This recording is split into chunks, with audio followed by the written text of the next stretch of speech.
De firma Tele uit Postort was vorige week vrijdag te gast op de basisschool in Postort. Verkeersles op de basisschool. Dat wordt natuurlijk steeds belangrijker naarmate het moment nadert dat de kinderen ook buiten het dorp gaan fietsen. De kinderen van groep 8 van de basisschool in Postort moeten volgend jaar immers een heel stuk fietsen voordat ze op de middelbare school zijn. Gevaar leren herkennen, dat leert ze natuurlijk niet door de boek. Middels een praktijkdemonstratie van de firma Tele laten ze de jeugd zelf zien waar de dode hoek zit van een vrachtwagen. Door de hoek is als een chauffeur je niet ziet en je eronder kan komen.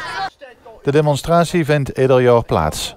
Het is Ton Tele zelf die geen stuntman inhuurt, maar zelf het slachtoffer speelt.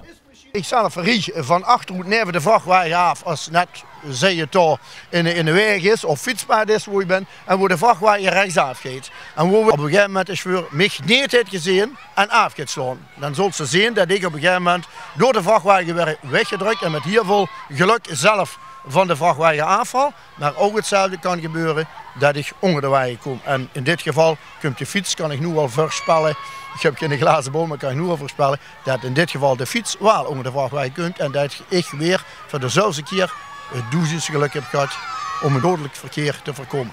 We gaan het duidelijk zien en ik denk dat ze dit de kinderen niet beter kunnen voordoen als je nu vertelde. Dat is ook wat ik altijd zeg, wat is er nog beter als de praktijk om zo dun mogelijk bij het verhaal te komen staan. Beter als een kwartier of een half uur kallen, kunnen we hier in een paar minuten tijd laten zien wie ernstige gevolgen dat het kan hebben en wat ze aan kunnen doen om het te voorkomen. Gang aan het werk, jongen, en kijk dat ze me niet de verkeerde kant op wilt. Proberen we. Bedankt. Genoeg gewazeld. Tijd voor de demonstratie. Na een korte uitleg over waar een vrachtwagenchauffeur wel en niet ziet, komt het spectaculairste onderdeel. En op een gegeven moment gaat de vrachtwagen rechtsop. Doe maar draaien. Kijk, en dan doet de vrachtwagen mij om. Dus, en dan val ik. Kijk, maar nu uit de fiets staat. De fiets komt krommer en ik val hier. En dan heb ik het geluk dat ik buiten de vrachtwagen ben gevallen. Als ik al zo lig, dan gaat de vrachtwagen van 15.000 kilo hier over mijn arm. En dan zien we hier het fout gaat. Kijk, daar gaat weer de fiets. En wat er gaat gebeuren is, als dit gaat dan gebeuren, jongens, even opletten.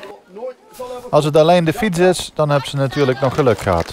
Maar dat ze ook zelf onder een vrachtwagen kunnen komen, hopelijk knijpen ze dat in Postort nou vandaag nog een keer extra in de oren.